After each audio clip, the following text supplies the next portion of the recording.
தலைவர் திமிங்கலத்தானோ ஏதோ லக்குல தப்பிச்சிருக்காங்க. ஆனா என் டீம் இருக்கிற வரை உன் டீமால வாலாட்ட முடியாது. புரிஞ்சுதா? எப்படியும் அடுத்த டெஸ்டுக்கு நிறைய திறமெல்லாம் தேவை. அது எங்க கிட்ட மட்டும் தான் இருக்கு.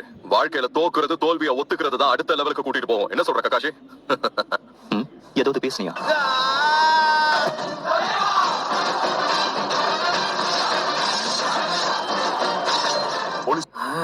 என்ன தனியா விடுத்த மாதிரி உன்னால எனக்கு பிரச்சனை மட்டும்தான் வரும்.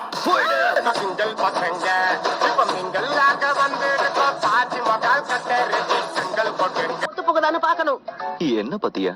நான் தான் ககாஷி அட்டாகே. எனக்கு பிடிச்ச விஷயங்கள் அப்புறம் பிடிக்காத விஷயங்கள். அத பத்தி உங்ககிட்ட சொல்ல எனக்கு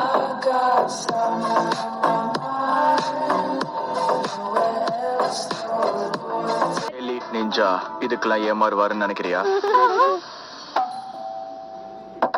மாட்டீங்களா? எப்படி ஏமாந்தாரு பாத்தீங்களா? வச்சிருங்க சென்சே, என் பேச்சு கேட்காம அவன் தான் இப்படி பண்ணிட்டான். நான் என்னைக்குமே இப்படி எல்லாம் பண்ணவே மாட்டேன். கரெக்டா மண்டையில விழுந்துச்சு.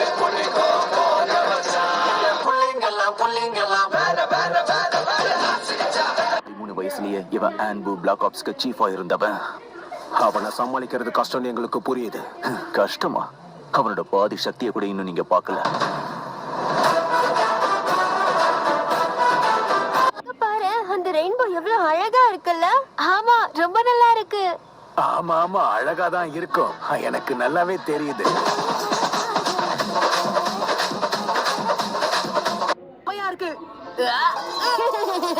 இதை எடுத்துட்டு போய் ஜோஜி முன்னாடி சாப்பிட்டா அவன் பயங்கரமா கோவப்படுவான்ல. இவ்வளவு மோசமானவனா?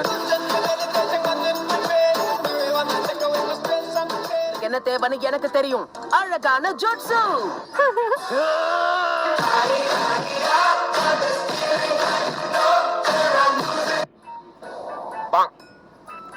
என்னது? அவ்வளவுதான்.